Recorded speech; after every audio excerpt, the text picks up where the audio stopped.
Two ducks go into the club.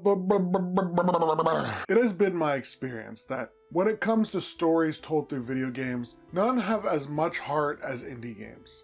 Perhaps it's the small teams, the absence of major corporate heads looming over them for profit, or simply a passion, a fire burning in the hearts of these creators. Indie games and the teams behind them have been championing incredible stories, and they continue to do so. That's why I'm here. Actually, that's why I stream, that's why I make content, it's a big part of it. And hopefully, it's why you clicked this video. Now, with February Steam Next Fest in our rear view, and the 40 games I managed to fit into my schedule, it was hard. Let me tell you about 5 amazing story-driven games that made it onto my most anticipated list, the Go Wish List Now list of the stars. Wanderstop immediately caught my attention after seeing the initial trailer.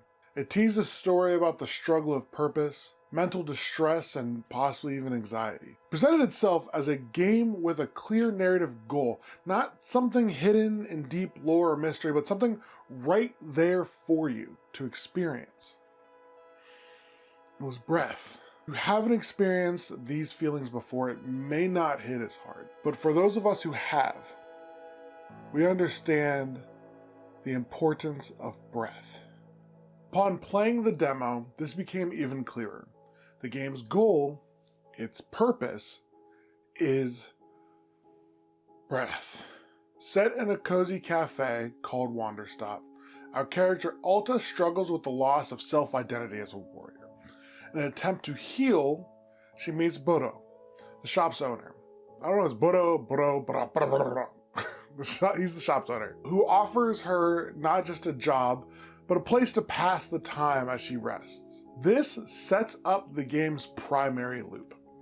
Working as a tea maker in this phantasmal tea shop, meet characters and hopefully helping Alta find her breath. The game has serious Uncle Iroh vibes. I'm talking about once they made it to Ba Sing Se and they set up the little tea shop, you know what I'm talking about. Did you watch Avatar: Last Airbender? You should have. It's really good. If you're down for a chill, comforting story about what happens after everything becomes too heavy, this is a game you should absolutely check out, as I know I will. And the best part, if you did not know, now you know, it's already out. It released today, or at least it's the day I'm recording this. When this video gets done, that's for future Monk to figure out. So go play it. Now, I'm gonna be real. I find it hard to give a lengthy, well thought out response to describe Breathedge 2 by Red Ruin Software. The most basic explanation, it's a story-driven survival crafting game. But the most important thing, probably, I mean, for those who don't know anything about it, it's a sequel. And it's a real sequel, so true to form, I highly recommend you play the first game before diving into this one. Because the story is weird, and I'm not trying to make a video about what the story to these games are, because it's weird. Its premise, it's just incredibly strange. It's just, yeah, you'll need that context. For those who have played the first one, good news, wait, what's it? Good news, everyone. Good news, everyone. It's all here, baby. The game is weird, hilarious, and very, very Soviet. All the things we came to enjoy from the first game, maybe even funnier this time around. If you haven't yet seen the trailer, the most obvious change is that there will be more locations to explore, including what looks like an actual planet rather than just a vast expanse of space to float around in.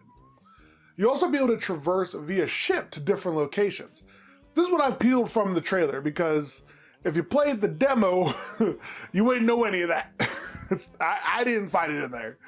The demo feels very reminiscent of the first game. That said, unlike the first game, you do have characters around you from the start. And it feels like there are more immediate goals than in the first. Since it's a very story-driven game this time around, it looks like we'll be able to get into even more shenanigans. Unfortunately for me though, the demo is very open and very long, at least from my experience. So there was no way I got to everything it offered. But from what I did experience, I greatly enjoyed. So I highly recommend giving it a try yourself. The demo is still up. Next, oh, we're getting weird again. Promise Mascot Agency by Kaizen Gameworks is a game steeped in nostalgia for things that you and I have probably never experienced. Yet somehow you feel, I'm sure there's a psychologist that has a term for this. I just have no idea what it is. This is an open world narrative game where you play as a Yakuza looking for an out. The catch, to make this work, you need to keep a low profile while revitalizing a mascot agency in a cursed Japanese town. The twist, because it didn't get weirder, mascots are real and not in the cursed grease-stained mouse with a gang of goons way, but as like actual living creatures. Because you exist in what I can only assume is the worst town and you're supplied with the worst mascots. But somehow they're just full of charm. You gotta like them. They're weird. They're the oddballs. My favorite is the one you get at the start. It's Pinky. They've got, the Pinky. They've got that spootka. You gotta love it. Gameplay wise, you'll be exploring in your little K truck, setting up jobs for your mascots and collecting a bunch of cool stuff along the way. But for me, the best part is just the vibe. The game oozes of late 80s, early 90s Japanese aesthetic, with an art style that makes me feel like I'm a kid again watching bad commercial television. It just screams the Yakuza series. It's got that energy.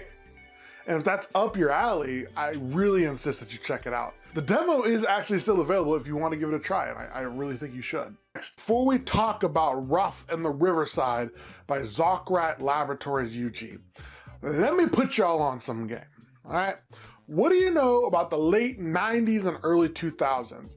Some of y'all are kids still, y'all don't know. This is for the unks and the TTs in the room, for the ones that were around for that brief era of N64 platformers like Mario 64, Banjo-Kazooie, Conker. The era birthed this game right here. You play as Ruff.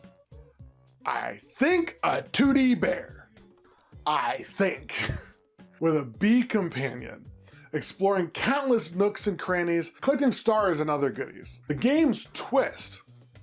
You can swap the textures of the objects in the world, offering a fantastic twist on the traditional platforming mechanics. Want to reach a secret area? Change the pipe's color. Need to climb somewhere new? Turn a waterfall into vines. This mechanic opens so many creative exploration paths, and more importantly, it helps you save your home. Did I bury the lead? What did you expect? This video is about story-driven games. If you want to relive the golden age of platformers, go check out the demo. It's still available. Game. Everything we've talked about so far, I'm about to rip away. All of it. Because here, a world so quiet, yet filled with music that both is ripe with tension and horror. A world that leaves you feeling stunted and floating in a black miasma of the unknown. This is I Nima by Ho Games. And honestly, the title alone's perfect. It perfectly encapsulates the core of the game. In this demo, you flurry through your mind, trying to piece together where you are, who you are, and why you're in pain. All while desperately trying to escape your mother. She might be your mom, but for whatever horrors you have forgotten, she doesn't feel like it. The very mechanic of the game, however, is what fascinates me the most. In order to communicate, to get dialogue, you have to learn, or rather, remember ideas that have been lost, damaged, or stolen from you in some form of amnesia. It's not clear. It's a game of combinations. Food plus disgust equals kanji. River plus dad equals pain. You piece together your mind one word at a time. It's like Little Alchemy if Little Alchemy wanted to kill you for getting it wrong. If you love psychological horror and mystery, this game is absolutely worth your time. The demo is gone for now, unfortunately, but there's more to uncover when it releases, so if you want to be on that one, be sure to give it a wish list. Developers like it when you do that. I hope at least one of these games caught your interest. And don't worry, there are plenty more where that came from. In fact, I've got 2 more videos lined up just for the past Next Fest alone. I was able to grab 15 games that I think is worth everybody's time, and I had to break it up. So today we had 5 stories. I have 10 more games to suggest to you coming up. So if you're not already, make sure to subscribe, and if you don't want to miss those upcoming videos, hit that annoying bell of knowing so you'll actually know when they drop. It's the bell of knowing. So now you know.